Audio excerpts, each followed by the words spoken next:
Yeah,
no, I did write an email about it, but it's probably been a long time. No problem.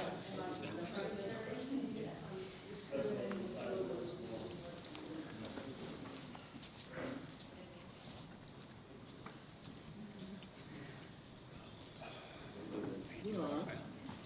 Did Larry make it back? Larry was over in the office an hour ago. Yeah, well, he came in, he's written a whole set of changes to the writing. And came in and handed it to me. Said he was gonna hand it out.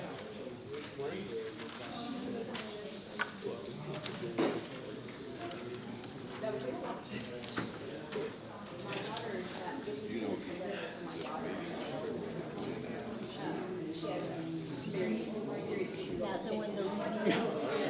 Yeah, that's on. That is on. So I need to know who's coming. Are you coming to that? Great, okay. And also 20 minutes.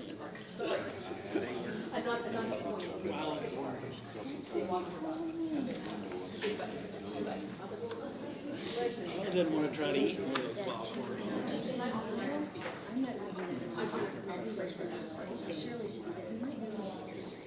Just to make sure. Well, you know, Wanda's been wanting to put together a youth council. Maybe a little too youth for the youth council, but that'd be a forum.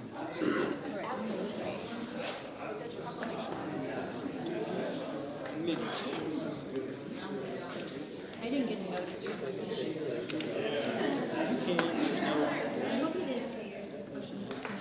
Hey, Doug, is the mural here? Well, it's just the order Wanda puts together when she presents it. And that's largely based on the order in which I end up writing them and sending them to her. There's really no intention behind it. I would say on this one, we did discuss, because Doug had three things that were kind of related, so we can put those together and keep the discussion going. But normally, I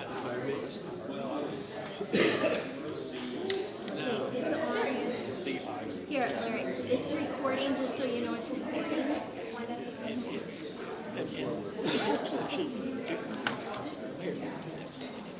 I just wanted, the reason I asked you was about going out of order, but he's not here.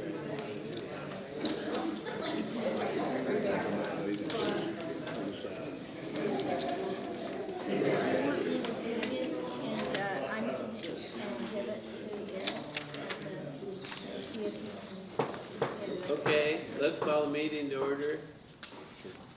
This is the work session for Bella Vista City Council, February 20, 2023. First item is review of the minutes from January 2024.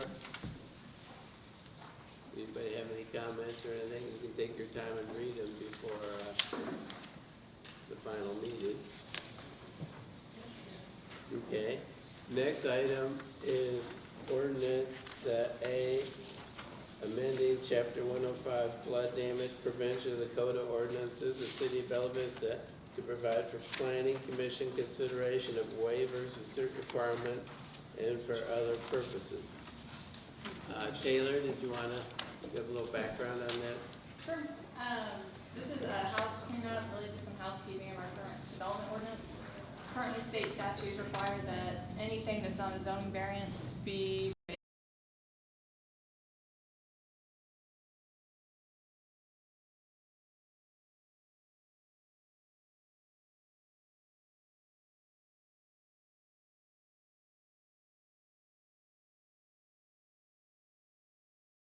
said for zoning adjustment, we said planning commission, so that way it's more in line with state statutes. Okay, thank you. Any questions? So it's a cleanup to try and make things consistent with state statute. B is an ordinance amending Bella Vista zoning ordinance and map to rezone county parcel number 16-16926-000, 16-16927-000 from R1 residential single family district to P1 conservation district. Taylor, do you want to say anything about this? This is the first step of a development that the staff and Trailblazers have been working on. There is a proposal or a future proposal in the works right now to put a trailhead right here for the Blowing Springs to Metfield extension, the greenway that goes through there. It's going to end right here on these two lots. However, the first step is to rezone these to where they're P1 to match the zoning around it. If you see in your packets on page 29 on the staff report, you'll see that those two lots are currently sitting within a C of P1. However, due to the grade, the extreme steep topo in this area, which P1 is intended for, the lots are not perfectly aligned to where the parking lot can go in the middle, and so the parking lot is going to have to go to the left and basically traverse all three lots. So to clean that up, we're going to make all the zoning the same, so long as you guys, approve that, and then a lot split or incidental subdivision to remove the property lines and adjoin those two lots in the common property. So that way, there's not two yellow blotches of color whenever we remove the property lines, and that way it's more consistent. So the point of this at the end of the day is that it's trailhead and there's going to be parking there. Yes. It's basically the end of the extension, current end of the extension of the, Correct. yeah. And we just don't want two yellow colors in the middle of a big giant sea of green when those property lines disappear. So just Is it cleaning fair up to say the zoning that's currently there looks a little spottish? to Does that make sense? They're in a giant sea of green, that's for sure. Would it bring it into consistency with the neighboring property? Is that part of it as well? It would also bring it into consistency with our typical trailhead development. All of our trailhead developments are on P1 zones in common property. Typically, you don't want a parking lot on an R1 single family lot. So the use. The reason I ask it that way is this one is no different, but we normally don't look at development in terms of what the zoning is going to be, but anyway. The Any request questions? is in line with the intent of the typical use for sure. Any questions on that one? Okay. Item C is an ordinance amending Bella Vista zoning ordinance and map the rezone property described in rezoning petition number 2023-52821, county parcel number 16-37442-000 from P1 Conservation District to R1 Residential Single Family District. You want to elaborate on that? Yeah, this is another platted lot that was platted prior to city establishment that was intended to be used for a single-family detached structure. However, at some point, when the zoning map was created and adopted, this one lot out of the entire subdivision was zoned as P1 conservation. Typically, again, as I noted with the other one, P1 is normally intended for steep slopes, so things that are hard to develop residences on. The applicant has proven that this lot is more than buildable. They already have the perk test, everything's ready to go. We just can't review the building permit because it's not zoned correctly. The zoning is in line with obviously all the other R1 or the yellow lots around there on page 38 of your packet. It does meet the standard R1 single family lot in this area. Okay, any questions on that? Okay, next one is D, ordinance amending Bella Vista zoning ordinance and map the rezone property described in rezoning petition number 2023-52794, county parcel number 16-40224-000 from R2 residential district to C1 neighborhood commercial district. So we have a request that's in a commercial mode within our future land use plan. Our comprehensive plan and thus our future land use policy plan shows that this area will be commercial or mix of uses with retail included. And so staff believes that this request meets, has all of the requirements for commercial development in this area, and it's adjacent to already commercial property, and there's already a non-residential use on it established on the land. This is the Cooper Chapel, if you're familiar with it, where the glass chapel is, and so we are the applicant's requesting to get that more aligned with its current use and also meet the intent of the future land use plan. So that's right near Cooper Chapel. Any questions there? Okay. Next one is item E, an ordinance amending the code of ordinances of the city of Bella Vista to adopt a new Article 10 outdoor lighting to Chapter 109 zoning to provide for outdoor lighting regs for new commercial developments and for other purposes. And Craig, do you want to say anything about this? The Or do lighting you want one? to have Taylor do it? Well, I thought she'd kick it off. Yeah, okay. Okay. This is an entirely new development ordinance that our current zoning or development use development of code does not have. We are one of the few cities, or at least the only city of the top 5 that do not have any kind of outdoor lighting standards for development.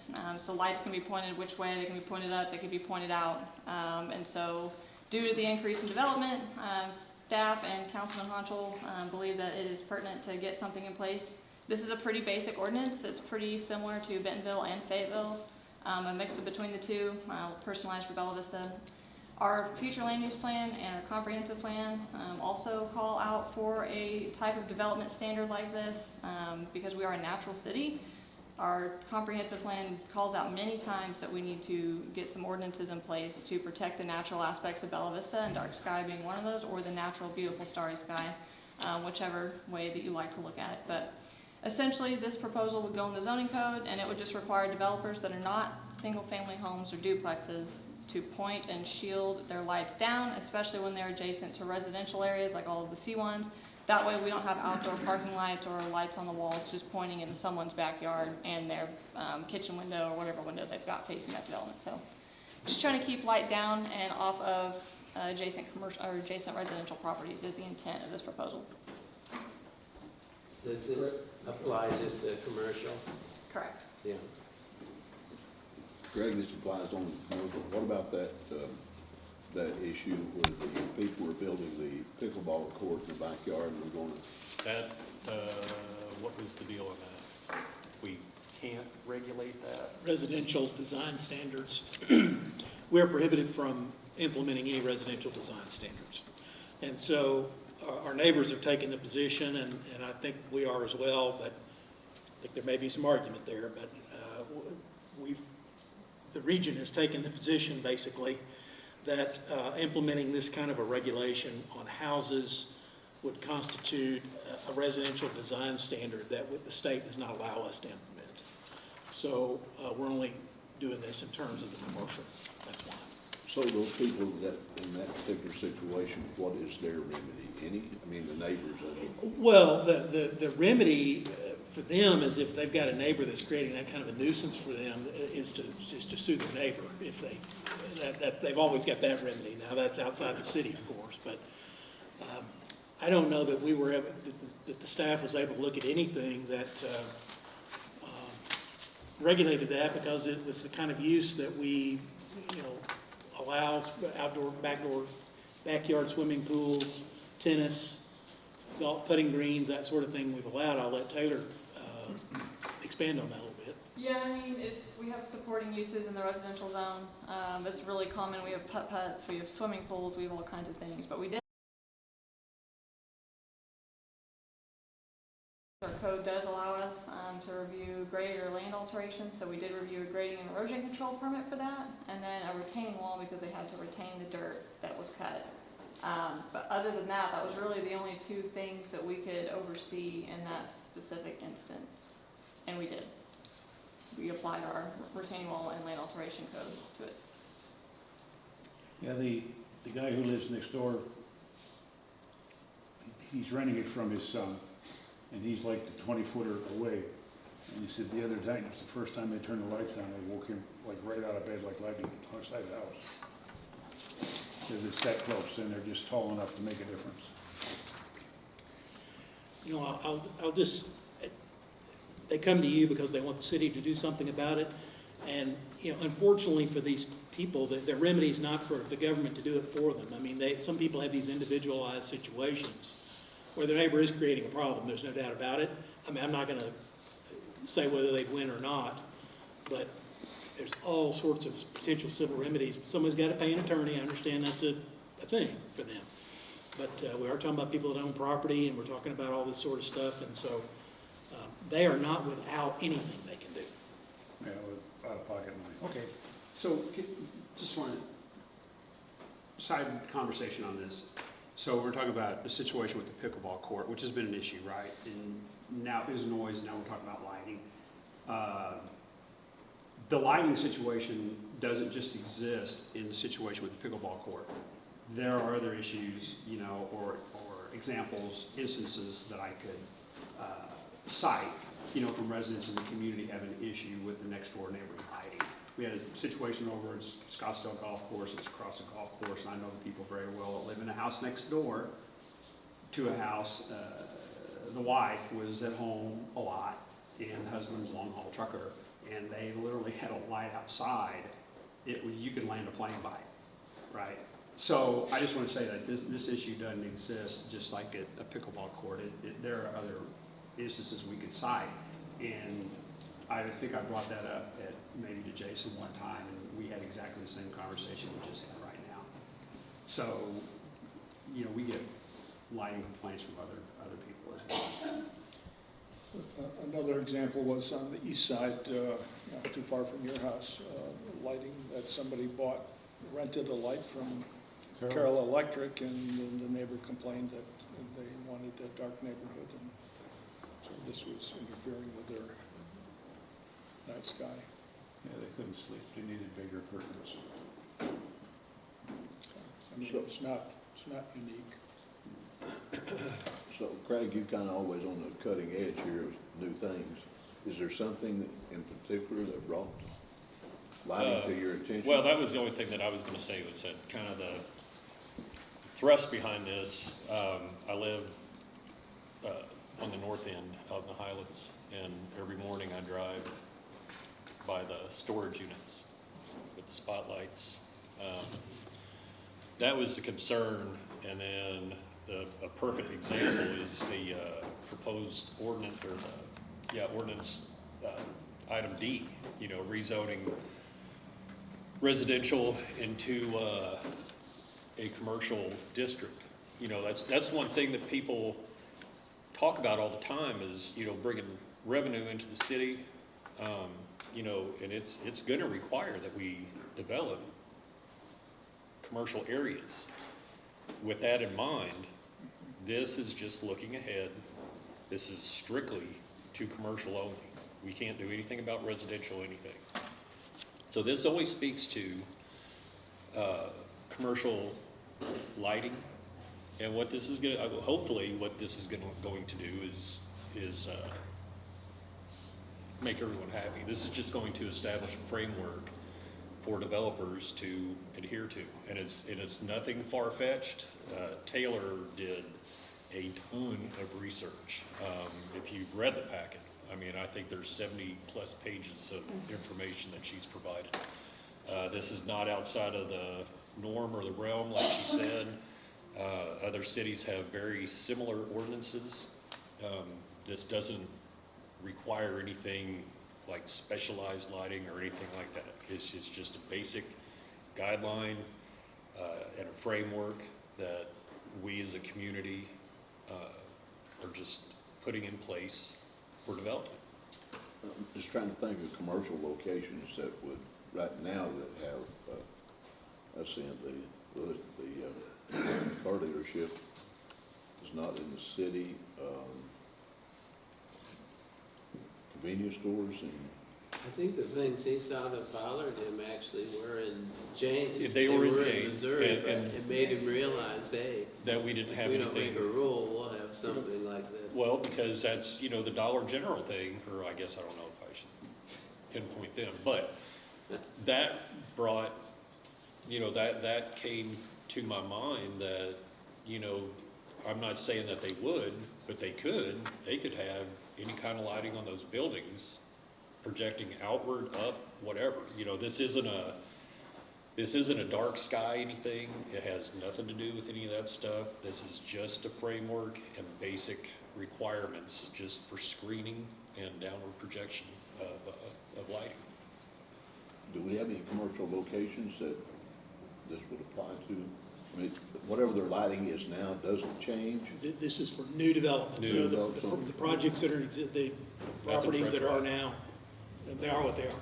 And I assume that redevelopment would be a part of this regulation too, would it not? If there's some redevelopment? Well, yeah, so like redevelopment and light fixture replacements, if it's a commercial nursing, like they would have to bring it into compliance. And they can modify, it also offers the ability to just modify existing lights. You don't have to get a whole new light and replace it, just so long as you shield it and point it downward. But yeah, any light fixture change would also be triggered on all existing commercial. That's one of the last I can think of would be in the Casano's parking lot. Sir. I said about the only lights I can think of at the moment would be in the Casano's parking lot. What, they're too bright? You No, got I don't know. Sugar Creek's Well, got you got Little Sugar Creek. Sugar Creek, No, you Harps, probably, yeah. Harps. There's a light in the Medfield parking lot where the bikes are, that's terrible driving into it at night. But keep in mind, this is about things that don't exist yet. I understand, but we picked and choose with, the one guy knows the guy with the driveway. He's been there 20 years and all of a sudden we're making him re-comply. So are we picking and choosing of the things we're gonna make an ordinance on and grandfather in, or things we're gonna make an ordinance on, it's just from today? He had a problem with his SB2 driveway. He'd been in the house for 20 years. He's been parking his car in the same spot where the guy before him parked his car. All of a sudden, out of the clear blue, they drove by and he didn't have SB2. Yeah, And we made him comply, which he did. yeah. But are we gonna go ahead and not gonna make these lights come in? So we're picking, you're okay, but this other guy who's been doing it long before, we're gonna make him change? It's not exactly the same issue. We're talking about new development, so we have every right as a city Right. to determine the rules of development. Yeah. And so that's what we're intending to do. When you're talking about various things that, for example, a grandfathered use or something, you're talking about people that, but the only thing we basically grandfather is use. And that is, if you've been using a piece of property as residential, you can continue to do that even if the city were to rezone it commercial, as long as your use doesn't change your grandfather. That's the only example I can think of where we grandfather anything. People have talk about it all the time, but people think grandfathering is, oh, you pass a law that says I can't jaywalk. That's fine. I lived here before, so I can jaywalk, but the new people can't jaywalk. That's not what that means. So you can also have health, safety, and welfare regulations, and you can require people to comply with the law. Laws change and they have to comply.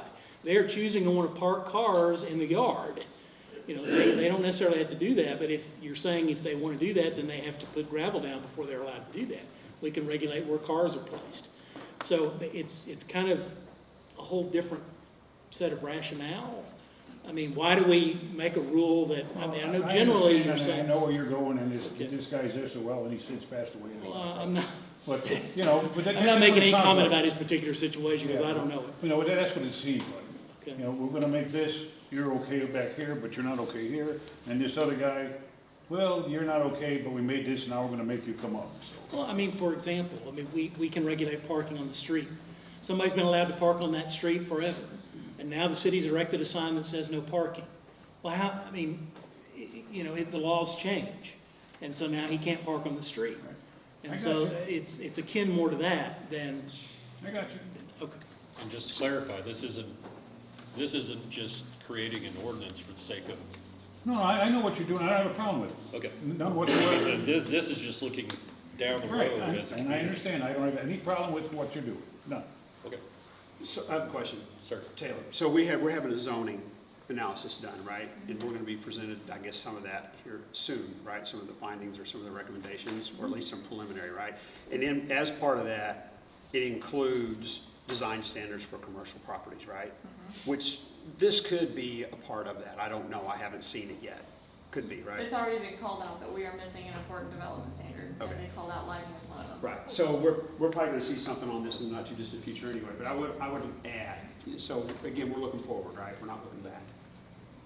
Coming in 279 from Hawassi, when they put the storage units in out there, so you're looking at the ones that are going out to Oh, I'm 71, looking at right? Yeah. Well, when they first put the new storage facilities out there, those lights were unbelievable. And for the people who lived across the street, I felt really bad for them because they lived there already, Right. right? And now this comes along and blue, there's no control. So maybe not today, but I can certainly see a time in the future, I don't know if it's a distant future or a near future, when we will see development in Bella Vista. You know, under the current folks that have the ability, you know, could be driving some development. It's not happening right now, but maybe in a not too distant future it could. And when that possibility may unfold, we could very well wish we had some lighting controls in place. You know, if that does happen, because we don't want, you know, something that's just what you're describing coming up 71 or even, I don't know, Lancashire or 279 or whatever. So going ahead and putting this in play now, because we don't know when something may unfold in the future, we're going to wish that we would have taken this step And that forward was- and get a little bit ahead of it. That's why. Yeah. And it can be modified if there's recommendations from the planning group when they come with a report that we can add, detract, whatever. So, I've passed out a request, a proposal to do some additions and deletions from the proposed draft.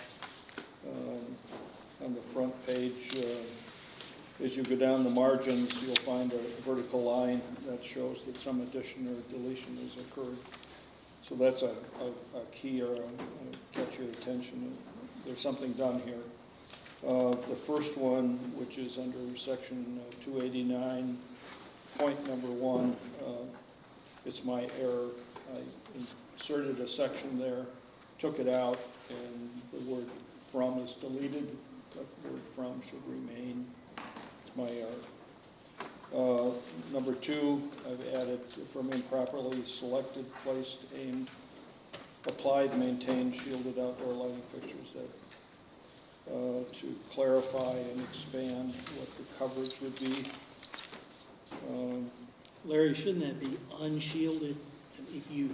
If the intent is to protect drivers, pedestrians, senior citizens, and visually impaired from the glare of non-vehicular light sources from Yeah, should say unshielded, right? unshielded, am I typing another one? Can I, I mean, Yeah. I apologize, I don't mean to like step on you, but because this was just handed out to us, what I'd like to do, this is a work session, right? I'd like to be able to like go home and sit down and go through these myself and compare them point by point. Let me give you a highlight of what's in here. Okay, So good. the next section on page 1 is addition of definitions. Not all of them are in this code, but they are, could be a part of a submittal. So there's references in here to foot candles and a few other things, lumens, CCTs, which is correlated color temperature.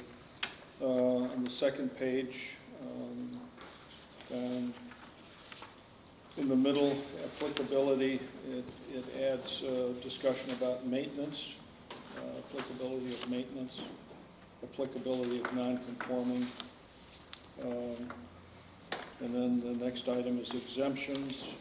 I've added some exemptions to include the exemption of flagpoles of the United States flag and the Arkansas flag. And then going into page 3, down near the bottom, I took out the word residential on adjacent residential properties because it could be any property. It doesn't necessarily mean it's residential. It could be commercial as well. And then, let's see, bottom of page 3, there's really nothing there. And the top of page 4.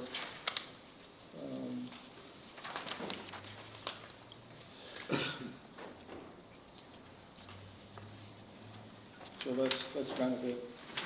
So It's relatively minor. So how's this gonna work? Are you going, is Craig gonna modify his, or are we gonna vote on Craig's and this be an amendment to it? It's literally rewriting things. Well, not rewriting, but adding to it. Okay, so Yeah. my suggestion would be, we've got the proposal that the planning commission recommended to you, that's in the draft, and that Larry's be considered, potentially he'll move to amend to do various, maybe could be to substitute this, but it would be in the nature of an amendment.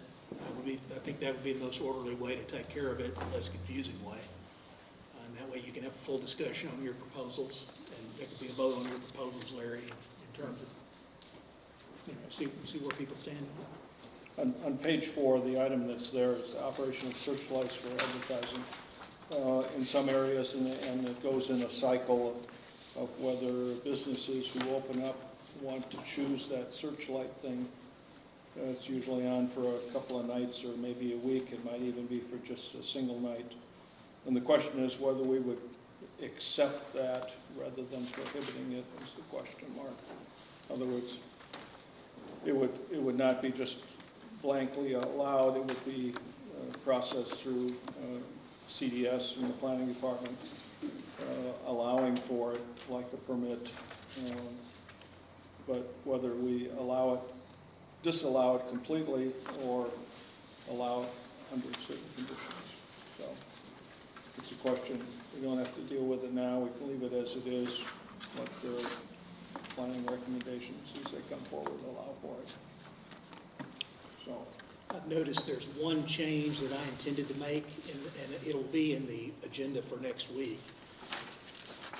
And the planning commission actually discussed it on the proposal in the agenda packet. On the very first section, 109-289, subsection 1, that should say protect residents by minimizing, not protect. It should say protect the privacy of residents by minimizing, rather than property owners, because we don't care whether they own or rent. We wanted them to be protected, and that was just specifically discussed. And I need to make that change, so that'll be in your agenda pack. I'm sorry, Jason, which one was that? On the very first page, subsection 1 to the 289, section 289. It says protect the privacy of property owners. It should say protect the privacy of residents. And that'll be reflected in the one that's in the agenda next week. Thank you for noticing that. So the answer is this would be presented next week, and Larry could present an amendment, and we'll proceed as usual. Any more on that topic, or you want to move on? if you have questions, comments. Don't violate Freedom of Information Act. Is that a test? I can call him. We Okay. should go through the mayor. Or the clerk. It's fun that last time. I mean, I could call him if I had a question. Yes. Okay. F, an ordinance amending chapter 107 subdivisions and other developments of the Code of Ordinances of the City of Bella Vista to provide additional clarity regarding the intent and applicability of drainage permits in the drainage manual and for other purposes. Taylor, could you elaborate on this? So this is kind of another housekeeping. There were some words that are still pretty outdated in there that haven't been true to our current standard at CDS, such as referring to us as the Code Enforcement Office. So we went through and changed that to reflect Community Development Services. We also are proposing to give staff more administrative authority when it comes to culvert material. That's really the meat and potatoes of this change, because right now there is no really administrative authority or any determination that our city engineer can make. It's all pretty strict in how it's written.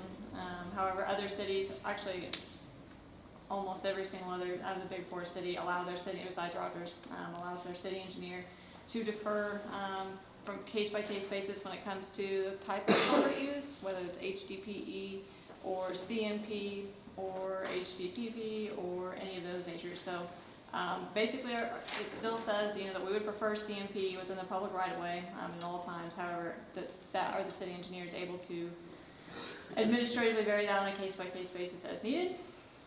This cleanup also involves cleaning up what is currently written versus what is currently practiced. I think since staff, turnover, interpretations have changed, and so we want to make sure that what we're still currently practicing is in line with what we're interpreting. And so some changes need to be made, such as maintenance. I believe the intent and previous staff that wrote this code was discussing our city maintenance team for culverts. However, now the new staff's here, we're not reading it the same way as the previous director when he wrote this, and so we would like to change that to meet our current interpretation and the current practice. But other than that, you'll see that there are some changes proposed as well in the drainage manual, and that's really all culvert material, and also basically noting residential driveways can be other materials other than CMP, so long as the city engineer approves it. And then under city streets, same thing. Those are really the two big things in the drainage manual, but the code is cleaning up interpretation and practice. I'm happy to take any questions. For the sake of lay people, which we all are, we're talking cement culverts and metal culverts for the most part. And there was quite a bit of internal discussion about this, and it represents a new era, I guess I'd say, of cooperation between CDS and planning and the street department. They were able to come together on a difficult issue and reach something that was okay for everybody. So basically we're saying in the street it will be cement or metal, and under driveways people can continue to use metal, which they pretty much mostly have. So, any other questions? Usually when we offer opportunities for options by the approving authority, you will get, if it's a cheaper alternative for the developer or for the contractor or for the project, it may not be a long-term benefit to the city, but it might be a cheaper alternative for the project and the project construction costs. They'll push to get the cheapest alternative. And so there's a risk of that allowance of variance in there. And so in some cases, you may want to hold the line and say, no, we don't allow any alternatives, even though we would like to, because once you've allowed the alternative, they will choose the cheaper alternative regardless of what it is. And it may not be in our best interest always. Yeah. And so when it's under our roadways, it would seem to me that we would want the best quality and longevity that's possible for anything that's installed by the project, because that's our nickel to replace it. Our taxpayers' money to replace it, and so we want the development to pay for itself as it moves forward. Yeah, we looked pretty hard at the roadway issue, and their thinking is to use cement in roads that are well-used, or there's some reason to use them. Then there may be places where you have some little side road and there's one car a day that maybe you could use metal, but I think they're prepared. I know what you mean, everybody's always gonna push for the cheapest, and I think Have we one have. car away, 1 car a day today, what are you going to have ultimately on that street is the bigger question. I think we have some folks on staff that are prepared to be strict. That's my impression. So how does this affect driveway codes? It affects all types of drainage structures. All types, like the driveway up to your house has got to be metal. Well, it's got to be something that's within the code here that's approved. But the code could be, I don't have it in front of me, but the code could be, the, plastic or, huh? Concrete. Or plastic or whatever the, HDPE plastic. Yeah. Or, the metal, corrugated metal, are the three main. It's not really HDPE, it's a different plastic than that. It's not the black stuff, it's the gray stuff. Polyurethane. Now, It is in our drainage manual, HDPE. I know a lot of other engineers will use HDPP, but ours says HDPE. people don't realize that you got the plastic or whatever that material is, and you got leaves in your yard, and you get leaves in the culvert, and you set the leaves on fire to get rid of them, and there goes your culvert. Circle of melt on you. and then it's up to you to replace it. You burn it up. It's your culvert, it's not the city's culvert, it's your culvert.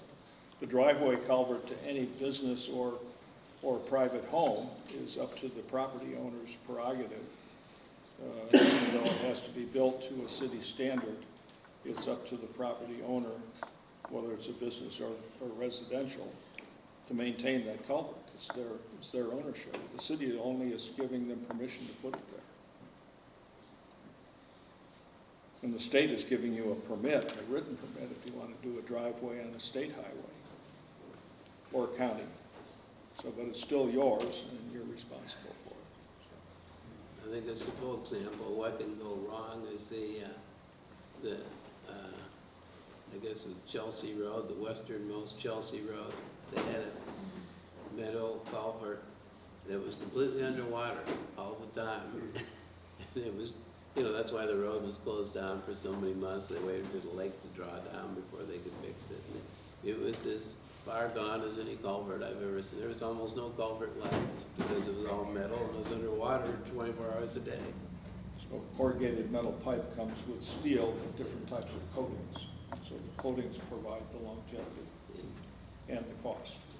This was probably put in before some of those coatings were even invented. Yeah. Would it be okay or plausible to move K, L, and M up before G, H, and I? Oh, sure. Is it for the people who are, Okay. those reappointments? Okay, sure. So K is a resolution approving the mayor's reappointment of Doug Farner to the Bella Vista Planning Commission for a 4-year term expiring March 1, 2028. So Doug's term is expiring, and that's why this is up for another 4-year term. Mr. Farner has been a valuable member of the Bella Vista community and city government and POA government, all forms of government for many years, and a person of influence on the planning commission. So he should be reappointed. Mr. Farner was one of the early council persons in Bella Vista, so he's had a long history. Long history. So that'll be up for a vote at the next meeting. Next one is L, approving the mayor's initial appointments to the Active Transportation Advisory Board. And this was a big task for Justin Culpepper and the staff, because we had something like 37 applications. They came up with 7 people and 2 youth. And if I know some of the people are here, if you'd like the people that are here, you could stand up and say who you are. That might be nice since they were kind enough to show up. Is this the 7 that have been selected? Yeah. Yeah. Yeah. Well, two youth that are on there, there's one young lady here. Yeah, why don't we start in the left, so we'll make the young lady go first. Hi, my name is Jillian Johnson. I'm in 7th grade and I go to Washington Junior High. I have been racing with NICA for 2 years. I recently just joined the Oz team and I've been coaching with bike school for almost a year now. Thank you. Hi, Amy Darpinion, and Jillian has more experience than I do. Moved here a year and a half ago, fell in love with our trails, made me healthier, and I've been a TAP volunteer and with Pedal It Forward.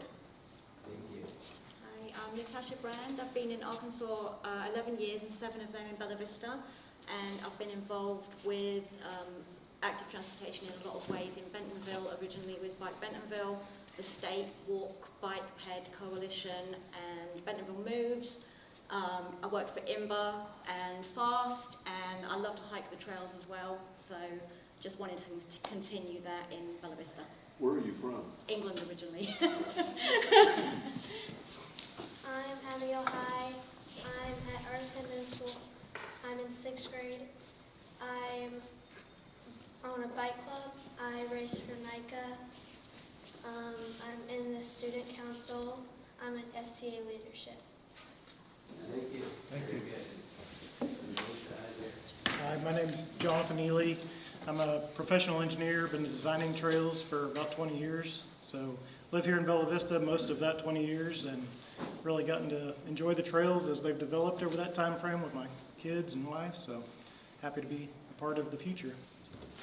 Thank you.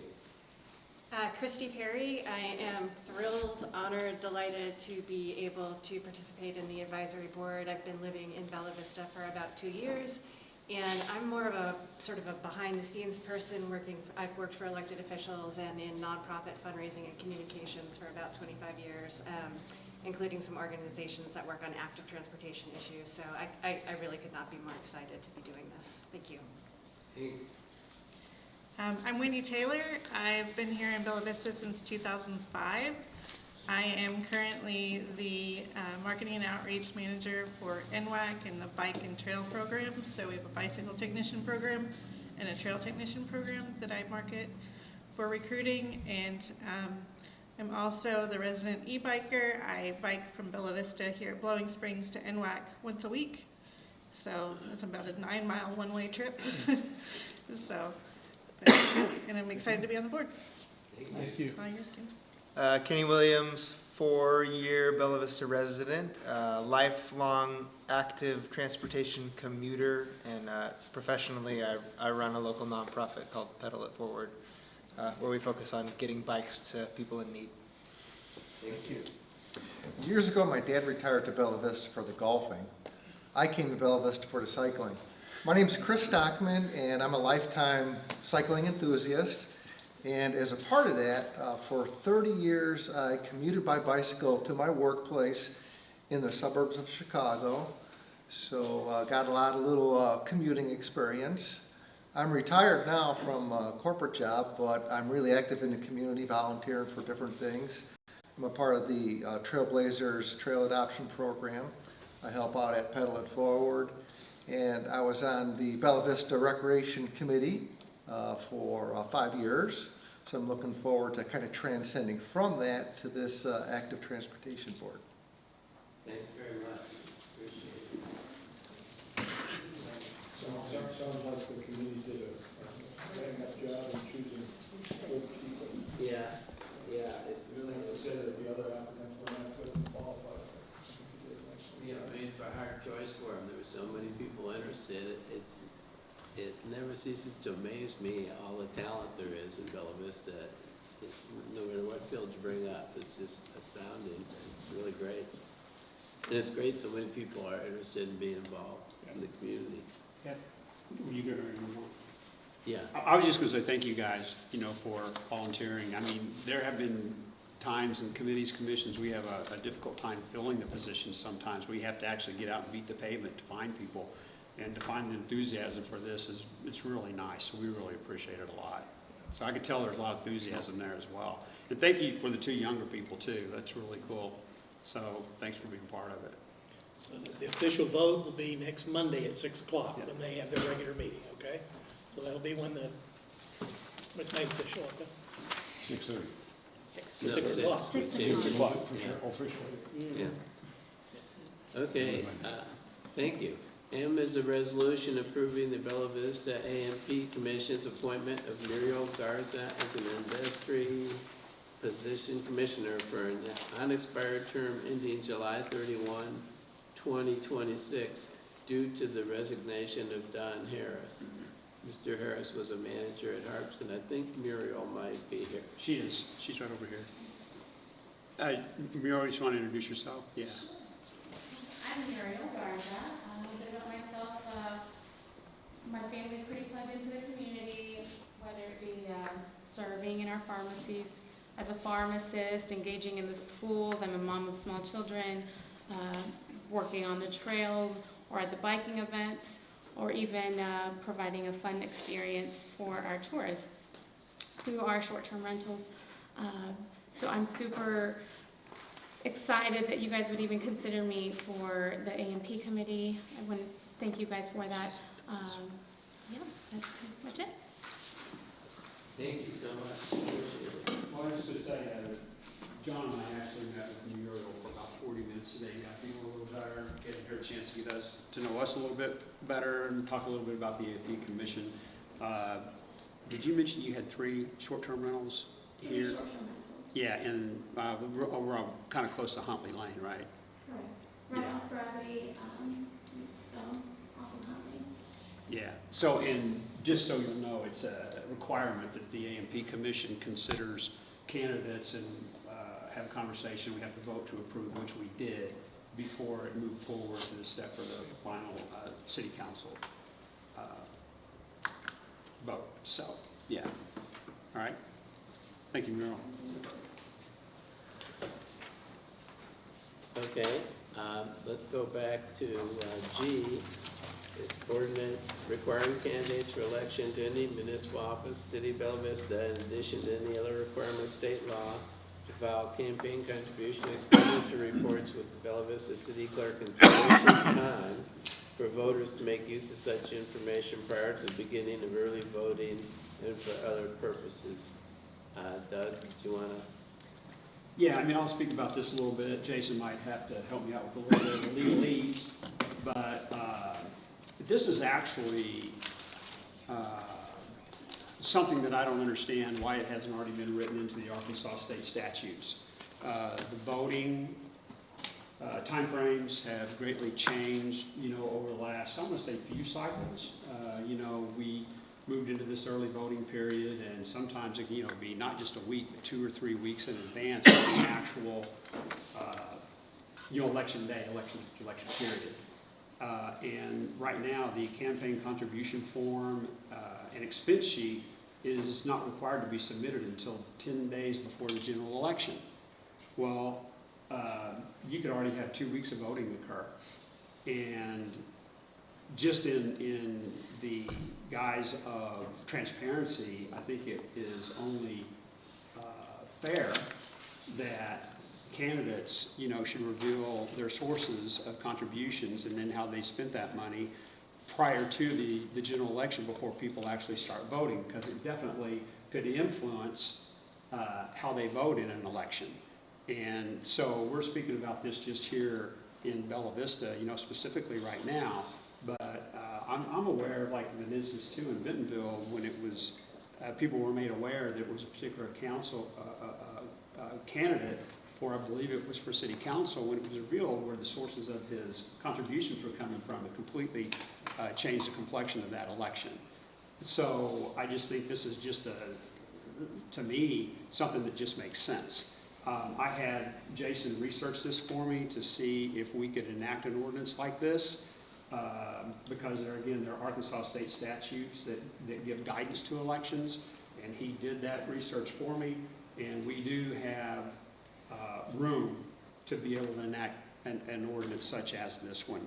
And quite frankly, I don't know why anyone would really have an issue with it. You know, I mean, if you would have an issue with it, you have to ask yourself, well, what does somebody have to hide that they may not want somebody to know? So, and I will tell you that local officials, elected officials, are held to a very high standard when it comes to the dissemination of information amongst the body of the elected officials. And if anybody is familiar with the FOIA, Freedom of Information Act, it's in effect here in Arkansas. It's probably the most strictest interpretation of this law in the United States. So I just think this kind of like falls hand in hand with the guidance that we receive as elected officials. So if anybody has any questions and wants to open up the floor, make any comments, that's fine, or any questions of Jason's to our legal ability to be able to do that, sounds good. Yeah, I just want to address the legal issues here. I mean, I will say, I think that there's a very good argument that the city has the authority to do this. As when you step out on the ice, when you may be the first one to do something, I guess that always brings a sense of discovery with it, as we know from other things that we've done. But the state law does particularly give us the right to do some things that I think maybe even go further than what the Constitution would otherwise allow regarding limits on contributions and things of that nature. We are not prohibited from legislating in the area, so really the main authority for doing it is because we're not prohibited. The law is that we are allowed. So, you know, I'm in a, I try to be neutral when it comes to all of you at this table, and because I know you all want to do things that others of you may not want to do. But I have to try to help you draft the things you want to do, and then also answer the questions that all of you may have that may not be in favor of it. I just want you to know, and full information, I did, you know, draft this for Doug. We've done everything we can, or I've done everything I can to make this something that will be legal and enforceable. As part of that work, I did reach out to Municipal League to see if they knew of any other cities that had done anything like this. They were unaware of it. I also asked them to kind of, I was interested in their view on the legalities of the city doing this. You know, they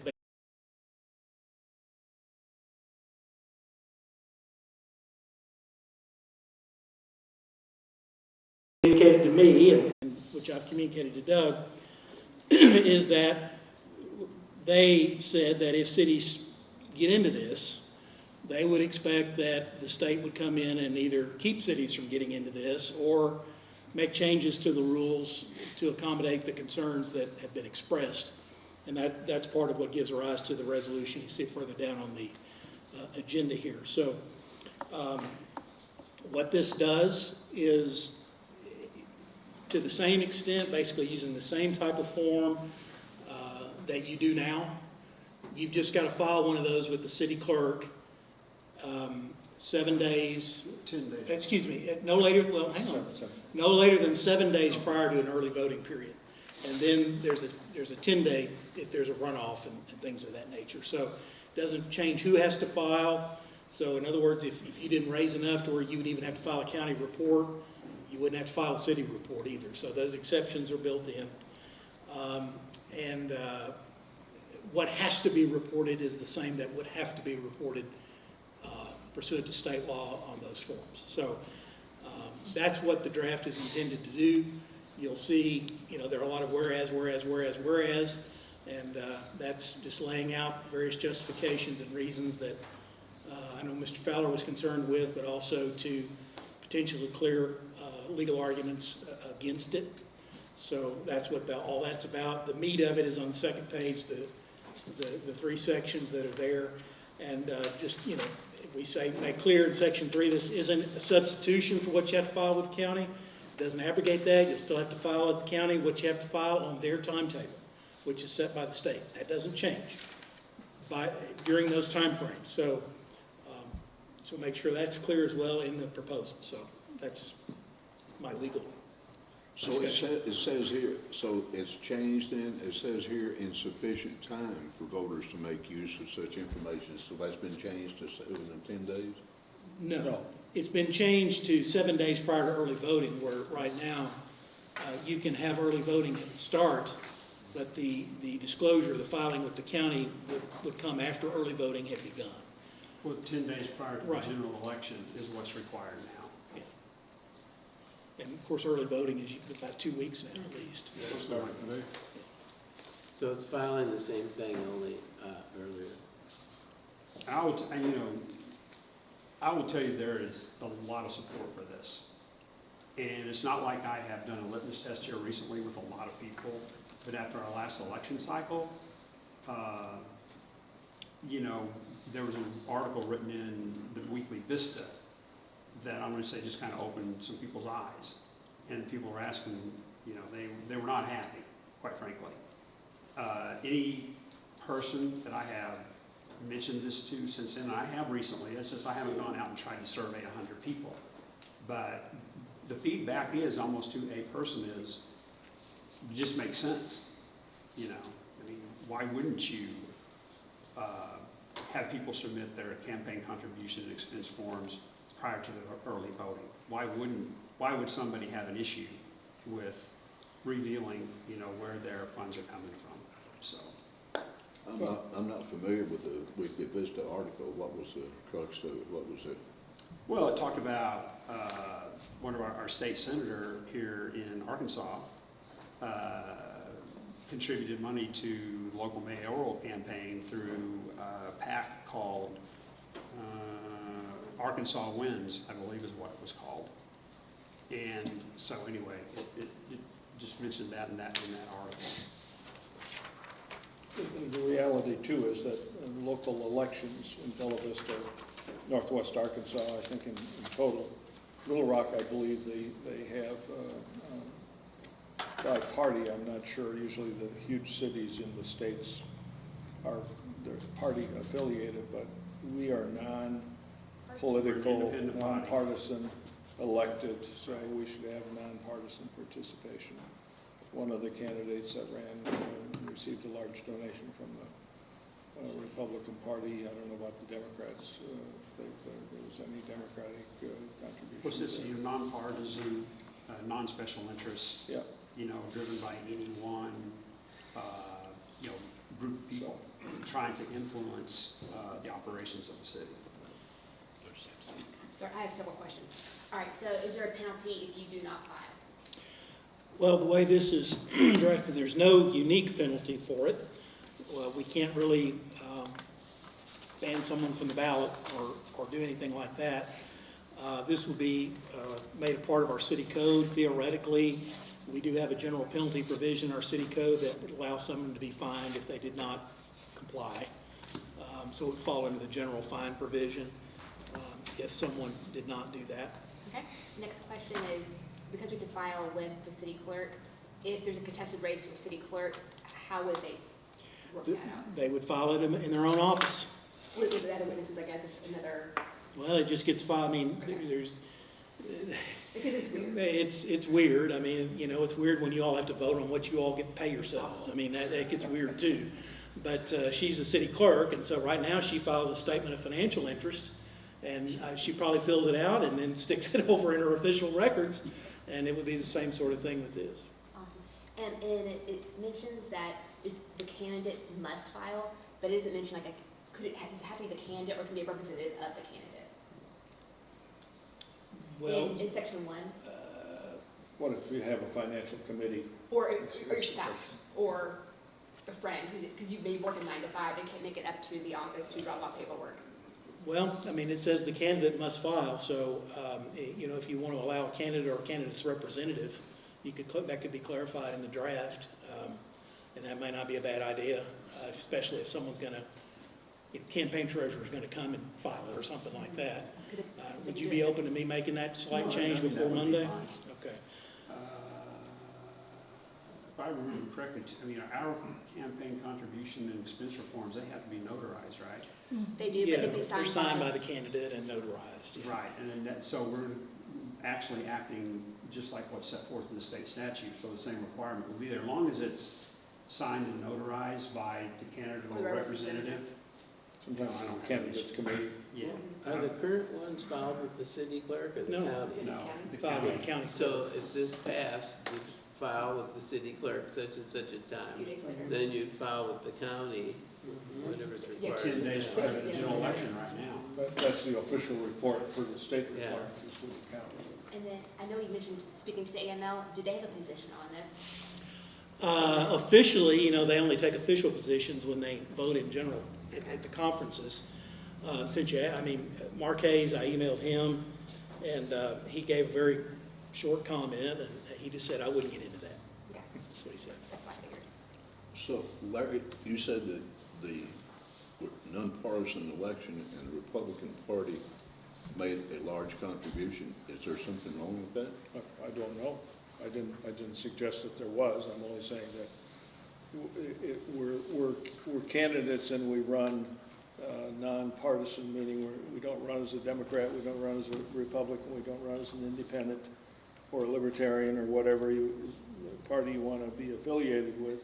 We run as an individual. Right. And so we may be, and all of us certainly are, a Democrat, a Republican, a Libertarian, independent. We are that by our own actions when we go to vote for candidates that are party affiliated, which would be county, state, federal, that kind of thing.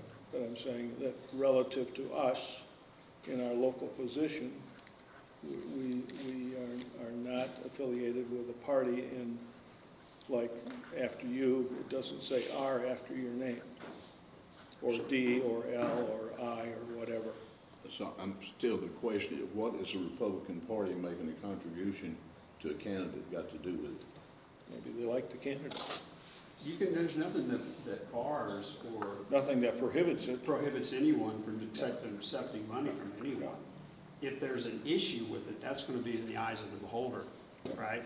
Yeah. All it is revealing where your campaign contributions are being sourced from. And then whoever wants to review those campaign contributions, or even how you spend the money, if they want to take issue with it, they can. And if they want to take issue, maybe they can have a conversation with the candidate if they like. So you could, this doesn't bar you from accepting any campaign contributions from anyone. So you have a problem with the state senator making a contribution. What does that have to do? What's the? I don't have a problem. He can make a contribution all he wants. That's fine. You know, he can. I think he's saying, wanting to know like more transparency before early voting starts about where you're, because we had to just close all this anyways. Just doing it before early voting starts, moving the timeline left just for Bella Vista municipal candidates. Yep. What, double standards for candidates? No. Moving the timeline up for municipal candidates in Bella Vista before prior to early voting. So this, whereas a fully informed electorate is essential to the conducting of free and fair elections, which is compelling interest to the city of Bella Vista. A fully formed electorate. And as of when early voting starts, there have been no campaign contributions revealed. They are not fully informed. And what this ordinance does is takes a step toward ensuring a fully informed electorate. And so whenever anybody wants to receive one of these and they go through and see who made the contributions, they can deduce whatever they want to deduce from it. If they want to have an issue with campaign contributions from a Democratic Party or Republican Party or a particular PAC or a particular special interest group, I mean, you can take the money. Now, whether somebody wants to have an issue with that, that's going to be up to them. Up to the voters. But I guarantee you could absolutely affect or impact what their vote may ultimately be or who they vote for. Don't look at me, I don't have a problem with it. No, I'm not. I'm just looking in that direction, looking over your shoulder and seeing stories. The guy behind you there. I think Wendy's got another question. I have another follow-up Yeah, question. Wendy, please. I would love to. So I know they said there would be no penalty, but we could impose a penalty. Well, there's our general ordinance violation penalty in the Could code. grill out. but we are not publishing these. Would there be, for people like, I'm thinking of like the Christian Hennings, who spend maybe $300 on a campaign total, so obviously didn't file anything. If the Weekly Visitor's like, well, these candidates didn't file anything, is there an affidavit they can sign or something they can produce? Well, they're not filing anything with the county Yeah. either, and they would be subject to that. You know, it could potentially say what you want it to say. But incorporated in this are the exceptions that the state currently provides for exceptions to filing with the county clerk, so it's no different. So whatever that issue is they would have here, they've already got that issue with the county. And you can ask them, the candidate, why didn't you file? I didn't raise any money, I'm doing it, you know, I spent $20 If there was a piece in the meeting, Xerox like, copies or these something. 3 candidates didn't file, it's like, well, I didn't have to file, but they didn't ask. But it's the same thing for the county, it's no different. That's not reported though. I Yes, don't, it is. is it? Yes. You're asking me. Oh. They're not I file my public, stuff. we say reported, they're not, they don't print them in the newspaper. But I mean, they're of public record, and anyone who's interested, and many people are, say, I want to see it. I file everything. There's nothing that says this is going to be reported in the Weekly Vista No. either. Okay. But what it does is give our residents the ability to get in touch with our city clerk and request the campaign contribution forms for public officials in the city of Bella Vista. And it makes it available And to then the press there's as this well. thing out That's there, it, I don't know available if to anybody everyone. knows this exists, but it's called social media, that it will be talked about. And any candidate that didn't spend up to the $500 threshold could very easily answer that question, if somebody wants to ask him. This doesn't change anything, all it does is move the It's an additional filing earlier. filing That's it. prior to early voting. Yep. And if the candidate has their records up to date, then it's not a very big issue, except for running a copy and getting it notarized and turning it in. So should we move along to H? Yep. I take it H is a resolution that you would send to state officials wanting them to pass a state law that's the same as this ordinance is. Or similar to, they could reword it or do something different. I don't know why they wouldn't want to do it. Doesn't, at this point, it doesn't make any sense to me that it's not already a requirement. It's called lobbyists. Yeah, that could be. So- There could be people, and you know what? Doesn't have to be Republicans, doesn't have to be Democrats. Maybe they really like the way it is right now. They don't have to reveal their sources of campaign contributions until 10 days before. Well, 2 weeks of early voting have already come and gone. Well, it could be inertia. That's what the rule was. Inertia. Yeah, when things are a certain way, they stay that way. Well, they stay And that they way. could have That just could not be too. Yeah. done anything about it, not thought about it one way or the other. If we pass the when would that go into effect? Oh, well, Into the 3 months and the. you've got, 3 readings, so it depends, once it gets finally adopted, it's gonna be 60 days after it's. February, March. It'd be ready for the regular Well, 3 election. readings. So the Let's just say February, March, April. Then Final you would passage in have April. May, June. You're looking at the end of So it June, would be prior, Prior to the main election. yes. assuming no tabling, assuming no delays. Yeah. On the resolution, just to make, this is a resolution, it's basically making a request to the state legislature to change state law to require campaign contribution expenditure reports for municipal and local candidates be filed prior to the beginning of any early voting. So you're asking the state to make a change so that we don't have this problem that you're talking about. And then we are also asking the Municipal League to include in their legislative package for 2025 this change. So we're asking them as well to do that. Of course, they adopt a legislative package, probably, I guess, this summer they'll do that for next year. And then thirdly, it is request the city clerk to send a copy to our legislative delegation, or not all of them, just the ones that represent Bella Vista, our House members and the Senate, State Senate, and the governor and Mark Hayes, the executive director at the league. That's what that does. And then I, as a resolution, also On the same topic, expressing the opinion of city council, citizens should be highly vigilant regarding the influence of out-of-city campaign contributions during Bella Vista municipal elections. Did you want to elaborate on this at all? I'll elaborate. I mean, obviously, I didn't source just one person's campaign contribution form. I sourced everybody's, pretty much. I looked through it, and quite frankly, I was a little astounded at where some of the money came from. And I have to ask myself a question: why? And what was the purpose?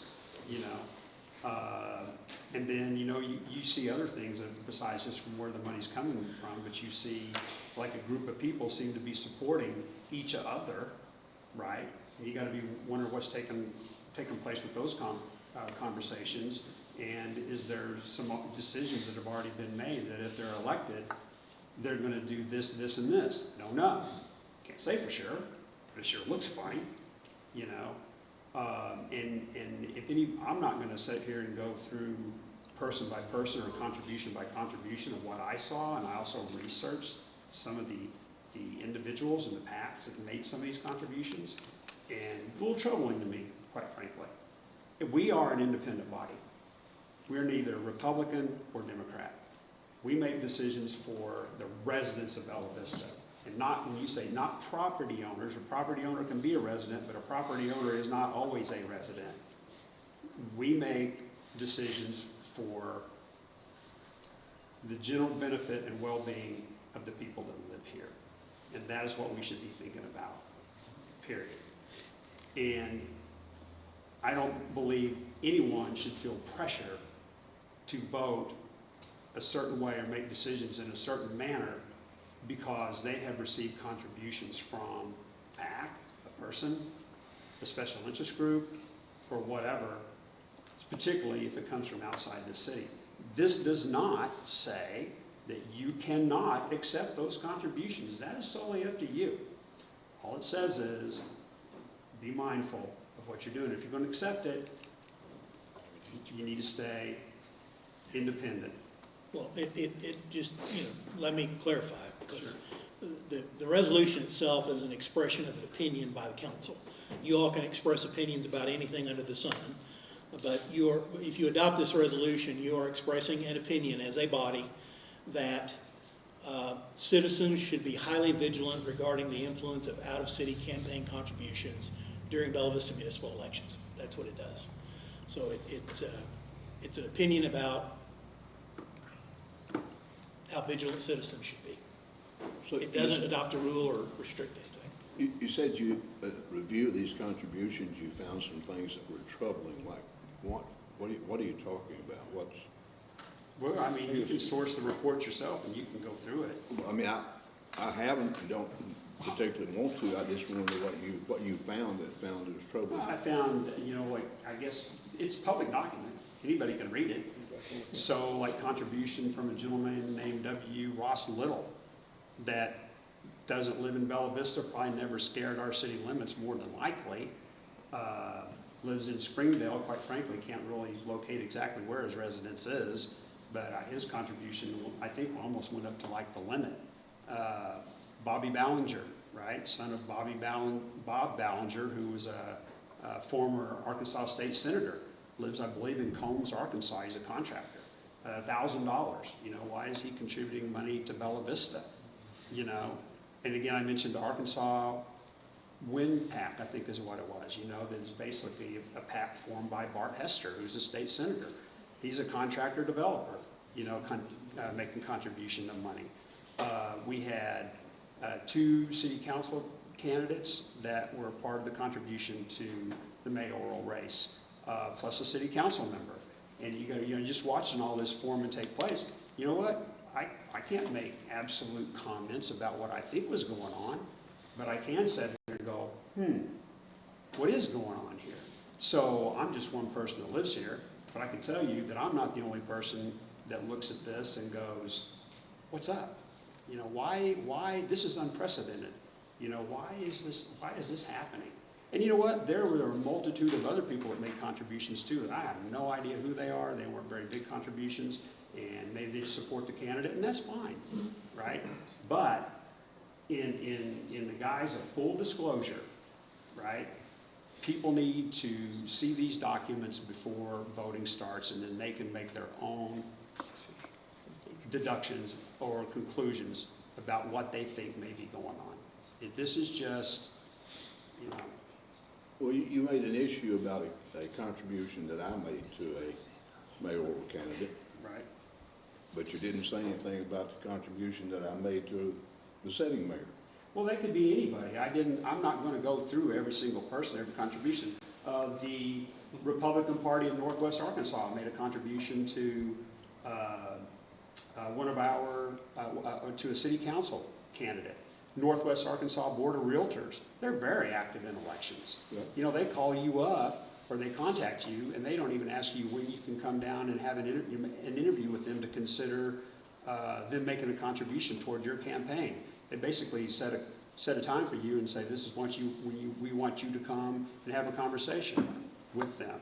I guarantee you, for first-time candidates of city council positions that are not used to these type of things, they feel the pressure to go do that. They think, well, what if I don't go? Now what? You know, am I going to get negative feedback about me not going? Right? I'm just saying that all this is like going on, and people need to be made aware of it so they can make their own decisions. Wendy, did you want to say something? Yeah, so Craig, I'm not sure where you're from. Are you local here? Were you born and raised? Prior to Bella Vista, Northwest Arkansas. being Texas, Okay, Ohio. so I can, okay, as the only native of Northwest Arkansas at this table, from Jason, maybe I'm not sure, but No, I'm from Southeast Arkansas. Okay, sorry. That's a different world too. my community goes outside the city borders. I've been here for 39, getting close to 40 years, and my community is Fayetteville, it is Springdale, it is Rogers, places where I've lived and built and established, and those people who support me, donate to my campaign, happily and freely know that by me being on city council, I can make Bella Vista better, and that makes Northwest Arkansas better as a whole. So I think it gets really dicey when we say, well, Mr. Bella, you start naming names, and like my cousin who lives in Portland, Oregon, like, who's also from Northwest Arkansas, but she donated to my campaign a lot of money because she's a very kind and individual who believes in me and what I can do for this city to make it better. Now, I'm not saying we should get rid of our AC units, like they don't have AC in Portland, like, no, that's not influencing who I am. I think, yes, we need to be vigilant about where campaign contributions come from, but Bella Vista is bigger than just the city borders.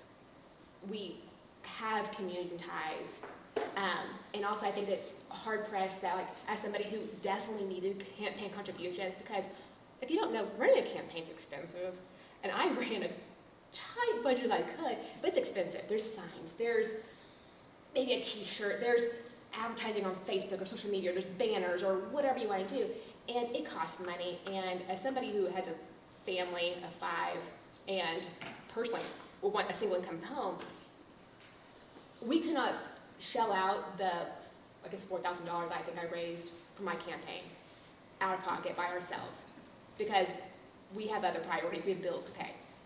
So yeah, I needed help. I will absolutely call it that. I absolutely went to the neighbors realty thing. I think most people do go to that because I didn't get it, because I did talk about rental rights a lot, and that didn't really get me any favors. But like, we go to it because you need those funds, but you don't have to be tied to the people that give them to you. People can give freely, and I can accept freely. And I think saying that, like, it's outside of city limits, we're 30,000 people. Like, it's hard. Yes, sir. Well, I was just gonna, I think we're getting outside of, I know it's just intended for, but yeah. I don't think that this is trying to shine a spotlight on you, Wendy Hughes, the this or the that. I know what you're or saying. you, Mr. Snow, the this or the that. I think what this, all this is illustrating or suggesting is that we make a requirement for the candidates, regardless of what they believe or their background, whatever. It is just moving the goalpost to a time prior to early voting. And all that is doing It's not casting dispersion on anybody who takes 1 red cent from anybody. It is just giving information prior to the voting time, and it's providing transparency, and that's it. Transparency, biggest fan of transparency. Like I've said, I am hardcore on FOIA. Like I am terrified of doing something wrong and going to jail. So I'm big on rules and following it and like all that. And I would love transparency. I actually don't mind moving it up the goalpost. I think the resolution saying that like the out of city campaign contributions, because as a new residents, people who are younger in the community, you don't have 30 years of friends who have money to give you money. And I, yeah. But but to your point, yeah, I've lived here for since 86. So, yeah, so I mean, I've been here a while. So I understand what you're getting at. But that's what I mean, is that I don't think what this is even suggesting is that it's not trying to put the finger down on anybody. It's just providing information. It's not telling you you can't give money. No, You can give whatever you want. Yeah, I mean, and that's what I mean, is that, and I don't think it would discourage anybody from running that has a PAC behind them or anything. I mean, all that this is suggesting is that just make sure everybody knows prior to when the election cycle starts. I mean, I think that's the point of it, is that you've always, and especially in this community, I mean, how many people turned out at early voting? We do early voting in Bella Vista. Yeah. Oh my gosh. Oh, and I think too, there's the, hey, getting the transparency out prior to the early voting, which I'm pretty good with. I think on it a little bit. Then there's that influence of out-of-city campaign contributions during the elections. And that's where I understand what you're, I mean, I guess, if you wanted to amend that to where it didn't say out of city. Those outside Bella Vista seeking to influence the policy of city government for financial, business, or other purposes should not override the needs and desires of the citizens of Bella Vista. Doesn't say you can't accept them. And so if you're accepting money from your family or, I think what were you had, Paw Pack. Paw Pack, yeah, Progressive Arkansas Women. Pretty novel. I don't know. It's animal rescue or something like that, right?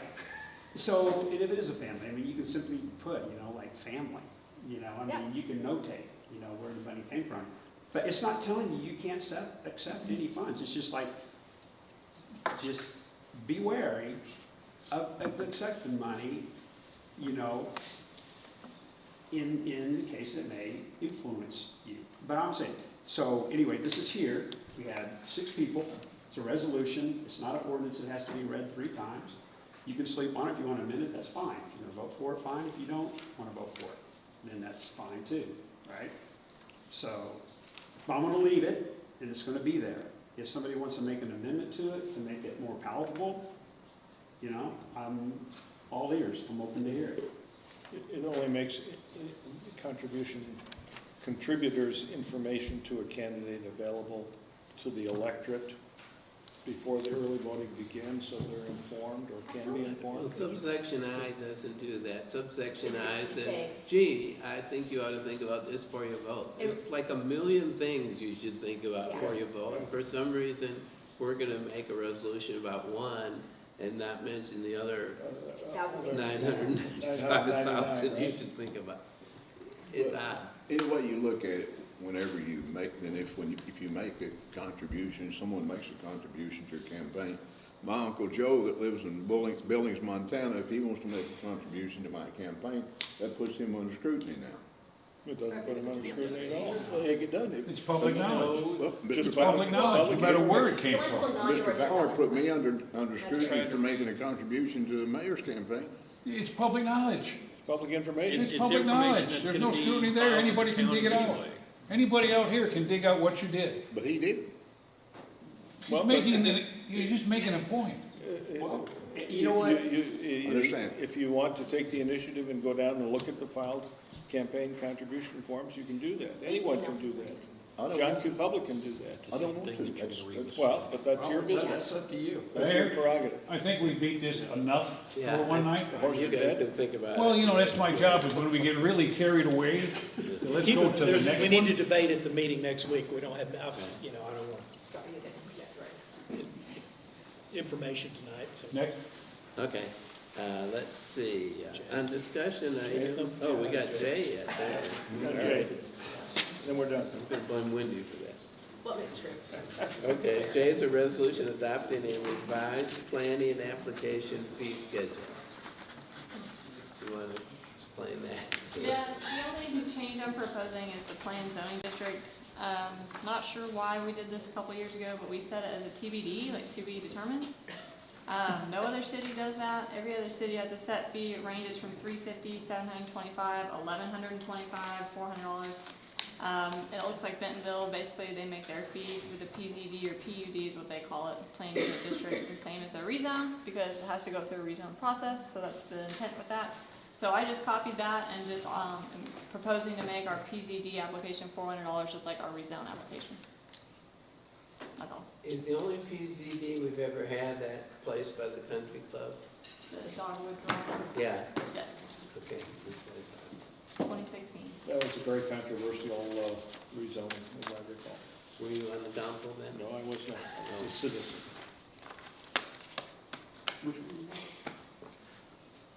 The Cooper Development. So that's the only change. Thank you for explaining that. I agree that it would be better to have a fee mentioned rather than TBD. Let's see, how much money do we need this year? To be determined.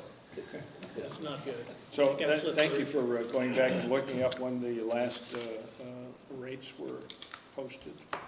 Appreciate that. That tells us that the earliest ones really go back to 2009 and 2015. Those are some old rates, and our costs of processing have certainly increased. Inflation's occurred since then. On discussion items, I'd like to do the second one first. Mercy Way budget adjustment. That has Finance Director Hall and CDS Director Tapp. Thank you, Mayor. This is a resolution similar to the one you all passed in 2022, showing what was spent and what was received just regarding Mercy Way. I passed a handout out to everyone before the meeting started, showing what we spent and what we have received. The received column is pending a couple of reimbursements, pay app 18 from the RDOT, and then we are expecting a final pay application in the next month or so, wrapping this up. Then the bottom there, you can see the where they project we're going to finish versus what our final contract, so we're still expecting to come in a touch under onto that.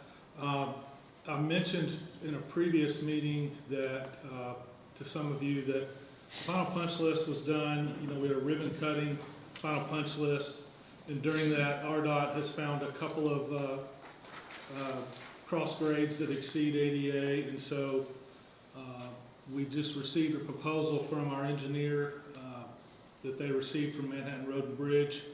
So over the next month, you're going to see some minor repairs to a couple of pieces of sidewalk out there, a short section in front of CVS, a couple of sections across the street, a couple of sections on down underneath the bridge on the east side. So you'll see some contractors out there doing work on that. CVS driveway will not be closed. They'll be doing half at a time.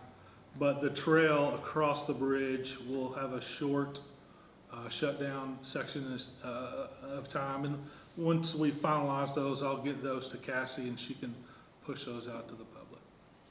Okay, but my understanding is that year 2023 is going to end on February 29. And Kim, did you want to say a few words about? So thanks for the update on Mercy Way. The resolution is just a technicality for budget reporting. That's all we're doing is how much money did we spend in 2023 on the Mercy Way grant, and how much money did we receive before the 23 budget closes on February 29th? That's all this resolution is. We do it every year. If we don't pass that resolution, then as Jason told me, we are illegal on our budget. We have to have a number that appropriates revenue and approves the expenditure. Okay, so there's two separate things in this discussion. One is just the budget resolution that we're trying to update, and then the update that Doug provided. I want to just make sure they're differentiated for you. Yeah, it was useful to see all these numbers, but so Kim is going to work with you to make sure the resolution's okay for next week. I'm going to do a resolution for next week, but I'm what you say is something we do every year. I don't understand that one. We did it in December of 22 and December of 21. It is just about closing. About this one project, or about all our capital projects? No, it's just the items that are unbudgeted during the year. In other words, when 22 starts or 23 starts, we don't know what we're going to spend for Mercy Way, right? We don't have any way of knowing that.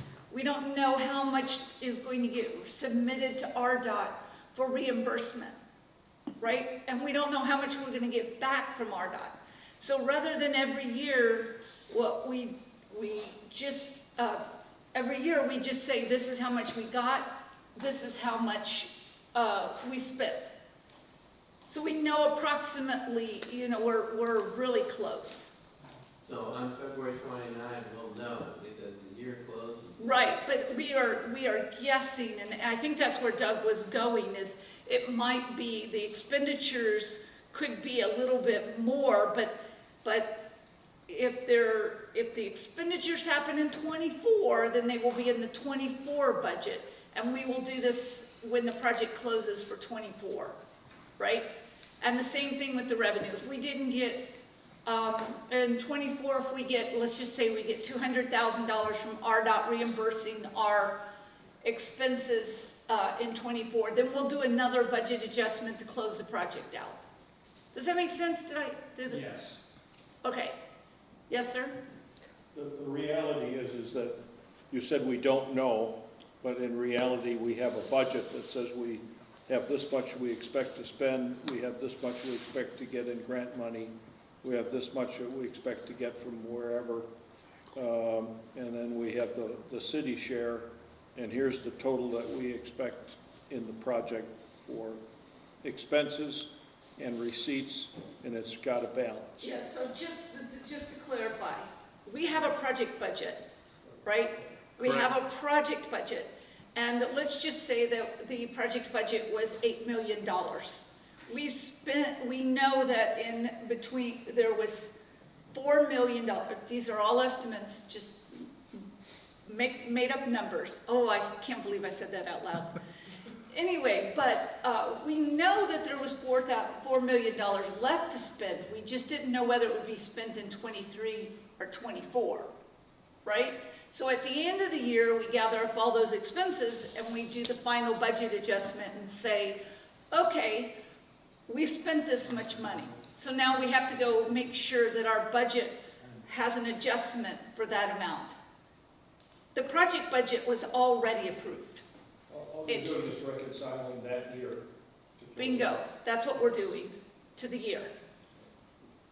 Is that better? I think that's a better explanation. Thank you for that. I think that's a better way of putting it. It's a simple question. We got expenditures of $2.9 million and revenue of $2.3 million. That's $600,000 someplace someone's got to pay for, or we got it coming from somewhere. Those have been applied for reimbursement. We've not received, and two we're anticipating. Those haven't been reimbursed yet. Well, not exactly. I cannot tell you that with 100% certainty because we got Walton money. right? Correct, there's. And so we have already recognized Walton money because we recognize the revenue when we get it, right? So there is going to be a difference. So there is a difference between, you know, what we get from RDOT in the current year that we're looking at, 23, versus what we spend in 23. And some of that can still come in 24, right? So I think you said approximately 178,000 is still expected. Correct. The Waltons contributed the city's 20% match on the program, which was in the neighborhood of $1.7 million. Yeah. But your numbers may say that we upfront the cost because the money hasn't come from the grant, hasn't come from Walton Foundation. So we're putting in the money to finish the project, the balance. Waltons have already given us all their money. So that would have been recognized in the year it was given to us. So even though it doesn't show, there's a difference here, that money's already there, is what Yes. I'm saying. So what I'd suggest, you know, just as a kind of like a final project budget, when we do the final here in 24, it would be worth going through and saying, this is how much the total project cost us, this is what the Waltons contribute, RDOT, you know, at that point to do a final. I don't want to stress this out. I know if I start, but I'm not. Here's my concern with it, and we adopted a 2023 budget that had expenses and revenues that have to balance. And what I'm hearing is we spent way more than we had in revenue, but we're getting the revenue now to put it back. I mean, even if we to put something, you know, we're going to take it out of reserve for purposes of 2023 with the idea we're going to get reimbursed in 2024. I mean, at least it balances. But I'm not hearing, it sounds like we spent unappropriated money in 2023. And that's why Well, that's not exactly correct. Help me understand. Okay. Please. When we talked about this, Jason, because we did this last year as well, what we said is that we at any time can go back and adjust the prior year budget until the year closes. This is what we said. Sure. And that the project budget was approved. There's no doubt that the project budget was approved. We got grant money. We got, RDOT approves every expenditure. So all of that was approved. But the timing is the issue. Just the timing of when it was spent. So now we're going back and we're saying, in the 23 year, the 2023 budget year, this is what we did spend, and this is what we did receive. That's all we're saying. Did we receive the money in 23, or are we Yes. receiving the money in 24 to apply to 23? Have we gotten the money in hand? Most of the money is so far, was received in 23. The money that gets billed in December, it's impossible to receive it by, because that's a many month process for them to approve that reimbursement. So that comes in later. I'm not a finance expert. All I can talk about is the legal requirement that expenses be matched with revenue and that they balance. And so I was having a hard time understanding that, but I'm not going to be the only one that doesn't understand it, so that's okay. Does anybody else have any questions about it? Because it's just about saying, when we do our financial statements at the end of 24, I'm sorry, when we do the audited financial statements that we're doing the audit after in March, okay, for 23. So if we don't approve a budget adjustment for 23, then we will have spent, what is it, $2.9 million? Yes, ma'am. Yeah, we will have spent $2.9 million that we didn't do a specific budget adjustment for. That we had not prior approval. Well, we had prior approval because the project was approved, but we didn't allocate that 2.9 to the 23. That's all we're doing. Approving the project is not the same as approving the budget. That's right. That's right, that's exactly what I'm saying. So we now have to approve it in the year it was spent.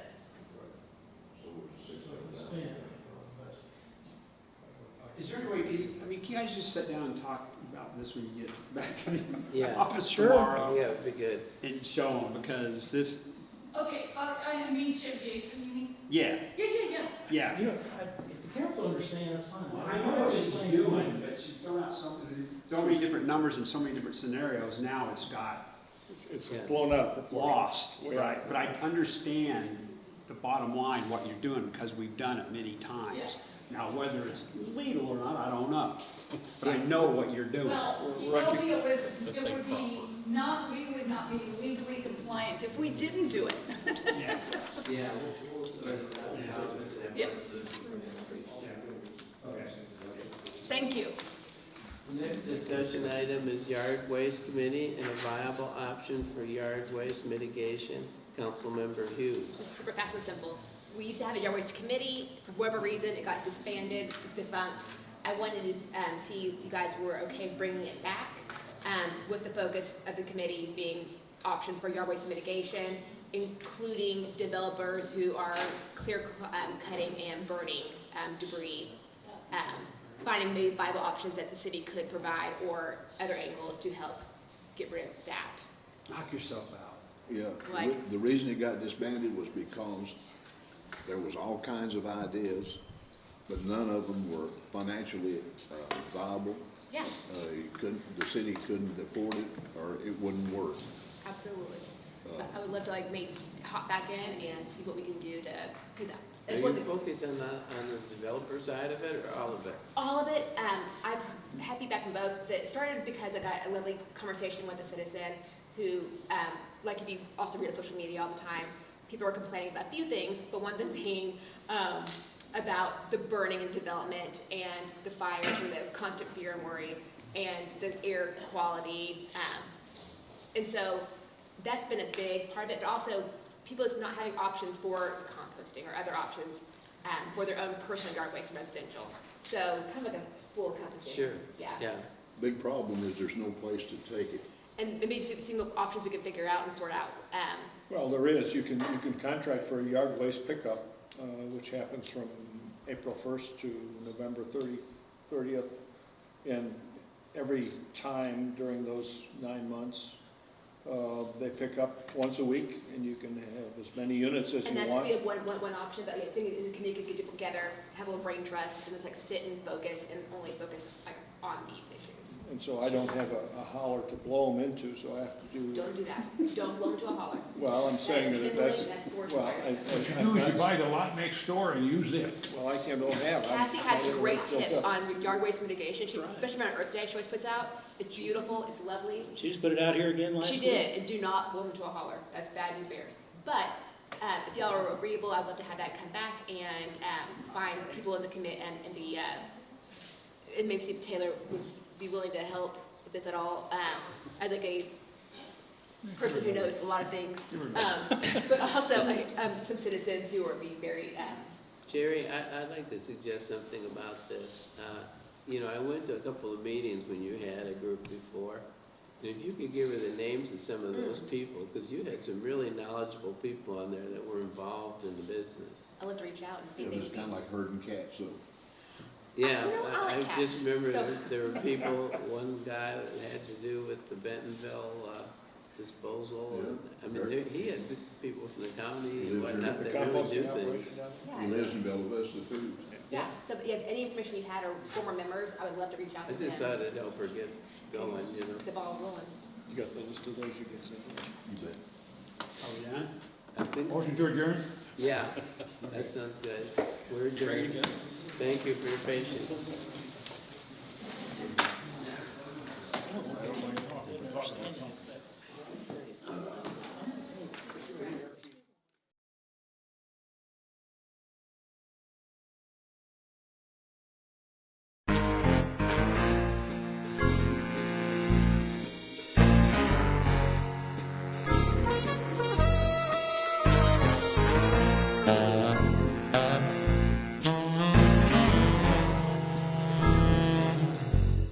Thank you.